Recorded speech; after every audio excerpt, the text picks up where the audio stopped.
Bom dia, paz do Senhor a todos, que todos estejam na graça de Deus, amém? Que Deus possa abençoar esse dia maravilhoso e abençoado que Ele nos concedeu mais uma vez, né? Para fazermos tudo diferente, melhor. E hoje nós iremos entrar e dar continuidade na nossa leitura bíblica, que fica no livro de Miqueias, no capítulo 5, que fala sobre o primeiro advento do Messias e sua obra redentora, amém? Nesse capítulo, fala: Agora junta-te em tropas, ó filha de tropas, por ser cerco contra nós. Com vara ferirão na face ao juiz de Israel. 2. Mas tu, Belém, Efratá, postos que, pequena entre milhares de Judá, e te me sairá. O que será, Senhor, em Israel? E as suas saídas são desde os tempos antigos, desde os dias da eternidade. Israel abandonado até o seu arrependimento. No versículo 1 e 2, está falando agora, ajunta-te tropas, ó filha de tropas, refere-se a Judá. A palavra tropa é empregada por causa da futura invasão por Tito, o general romano. No versículo 3, mas os deixará até o tempo em que te dê a luz, que tem que dar a luz, e o restante de seus irmãos voltará aos filhos de Israel. Será livrada o anticristo na segunda vinda do Messias. 4. E ele permanecerá e apacentará o povo no poder do Senhor, na excelência do nome do Senhor, seu Deus, e eles permanecerão, porque agora será ele engrandecido até os fins da terra. E este será a nossa paz, quando o assírio vier à nossa terra, e quando pisar nos nossos palácios. Então levantaremos contra ele 7 pastores e 8 príncipes dentre os homens. Versículo 6. Devastarão a terra da Assíria a espada, e com as suas espadas a terra de Ninote em suas portas, e nos livrará do assírio quando vier contra a nossa terra e pisar os nossos limites. A primeira frase fala a força sobrenatural que é dada ao exército de Israel na vinda do Senhor, irmãos. A terra de Ninote e suas portas refere-se à Babilônia dessa descrição. Portanto, parece que a batalha do Armagedon cobrirá não somente a terra de Israel, mas também todo o Oriente Médio. Israel será restaurado quando o Messias voltar. O remanescente de Jacó estará no meio de muitos povos como o orvalho da parte do Senhor, como o chuvisco sobre a erva, que não espera pelo homem nem aguarda os filhos de homens. E o remanescente de Jacó estará entre as nações no meio de muitos povos, como o leão entre os animais da floresta, como o filho do leão entre os rebanhos e ovelhas, o qual, quando passará, a pisará e despedaçará, sem que haja quem as livre. A tua mão se levantará sobre o teu adversário, e todo o teu inimigo serão destruídos. E acontecerá naquele dia, diz o Senhor, que eu exterminarei os teus cavalos do meio de ti, e farei destruir os teus carros. Farei também destruir as cidades da tua terra, e derrubarei todas as tuas fortalezas. Tirarei as feitiçarias de tuas mãos, e não terás agoureiros. E farei destruir as tuas esculturas e as tuas imagens no meio de ti, e nunca mais te inclinarás perante a obra das tuas mãos.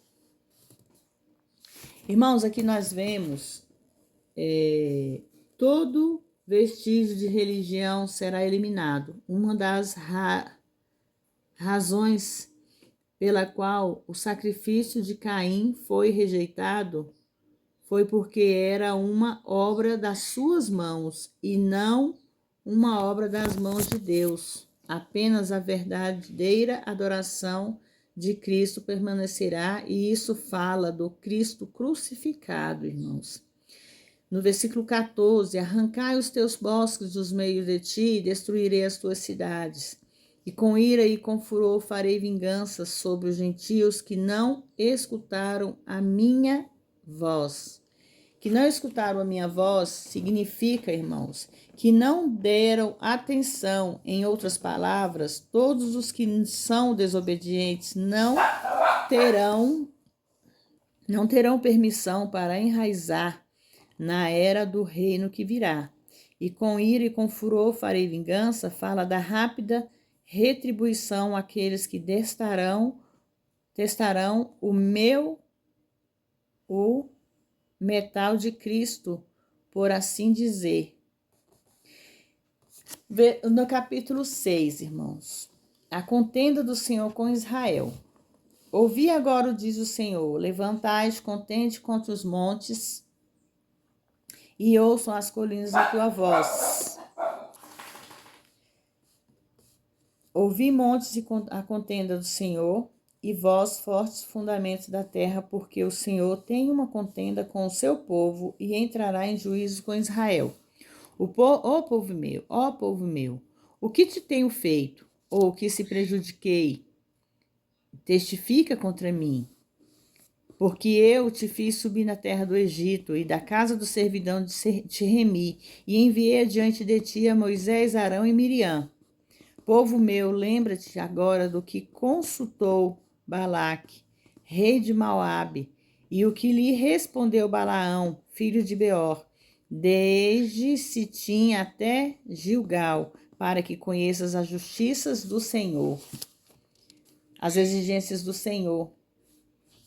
Vamos um pouquinho aqui nesse versículo 5, irmãos, que fala: um ponto final deve seguir o Beor, lembra-te, deve se repetir antes deste Sitim ao Gilgal.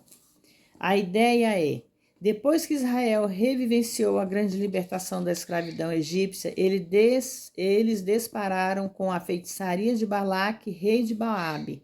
A palavra consultou se refere à maneira pela qual a armadilha contra Israel seria posta. Balaque procuraria empregar Balaão, filho de Beor, para apanhar Israel numa armadilha. Isso está registrado em Números, irmãos, no capítulo 23 e 24. Desde Sitim até Gilgal, fala de Sitim, como sendo a última parada de Israel antes de cruzar o Jordão, e Gilgal, como a primeira da terra de Canaã. Deus ordena que eles se lembrem de tudo o que ele lhes tem feito entre esses dois lugares, o pecado deles em Sitim e a misericórdia que então lhes foi mostrada, a travessia milagrosa do Jordão e a renovação da aliança em Gilgal. As exigências do Senhor, irmãos, versículo 6. Com que me apresentarei perante o Senhor e adorarei diante de Deus Altíssimo. Virei perante ele com holocaustos, com bezerros de 1 ano. Agradecer o Senhor de milhares de carneiros ou de 10.000 ribeiros de azeite. Darei o meu primogênito pela minha transgressão, o fruto das minhas entranhas pelo pecado da minha alma? Ó homem, ele te declarou o que é bom, e o que pede o Senhor de ti, senão que pratique a justiça, e ames a misericórdia, e antes ande humildemente com o teu Deus. A voz do Senhor clama a cidade, e o sábio verá o teu nome, ouve a vara e quem o ordenou. No versículo 7, irmãos, a pergunta: agradecer ao Senhor de milhares de carneiros, sugere que o povo havia chegado a um ponto em que pensavam que a quantidade aumentava o valor e etc. Neste versículo, o Senhor claramente está dizendo que nenhuma dessas coisas, nem mesmo o oferecimento do filho ou da filha de alguém, o fruto das minhas estranhas, poderiam expiar o pecado da minha alma. Consequentemente, Ele vai direto ao centro das falsas ideias e falsas doutrinas que permeavam a sociedade do seu povo. Hoje, como naquele tempo, isso não é menos verdadeiro. No versículo 8, a revelação dada aqui é encontrada em Deuterônios. Portanto, não havia desculpa. Neste versículo, o Senhor revela não tanto o caminho da salvação, mas o resultado das verdadeiras salvação. A frase, ó homem, ele te declarou o que é bom, atrai Israel e volta à Bíblia. A resposta à pergunta, e o que pede o Senhor de ti, é dada aqui. Irmãos, honestidade, misericórdia e humildade. É a única coisa que Deus pede de nós. Está aqui na Bíblia, irmãos. É verdadeiro. A voz do Senhor clama à cidade, o sábio verá o teu nome. Ouve a vara quem a ordenou. 10. Há ainda na casa do ímpio tesouros de impiedade, a medida pequena, o que é detestável. 11. Seria eu limpo com balanças falsas e com sacos de pesos enganosos? O que quais os seus ricos e encheram de violência, e os seus habitantes falaram mentiras, e a sua língua é enganosa em sua boca. Por isso, eu também te enfraquecerei, ferindo-te e assolando-te como causa dos teus pecados. Versículo 13, irmãos. 14. Comerás e não te fartarás, e o teu abatimento estará no meio de ti. Removerás, mas não livrarás, e aquilo que livrares, eu o entregarei à espada. 15. Semearás, mas não cegarás. Pisarás as azeitonas, mas não te ungirás com azeite, e o mosto não beberás o vinho. Porque se observam os estatutos de Orim e toda a obra da casa de Acabe, e vos andais em conselho deles, para que eu faça de ti uma desolação e dos seus moradores um assobio. Assim trareis sobre vós o opróbrio do teu povo, do meu povo. Irmãos, a gente vê em toda a palavra, quando a gente está fazendo a leitura bíblica, a gente observa em toda a palavra sobre a misericórdia de Deus. Aqui no versículo 8, que fala, o homem, ele declarou o que é bom. Deus pede aqui, não é que as pessoas matem seus filhos para oferecer como holocausto, oferecer como sacrifício. Não é que mate animais, dezenas, a quantidade de animais para que seja também, né, um sacrifício ao pecado, para que se livre do pecado.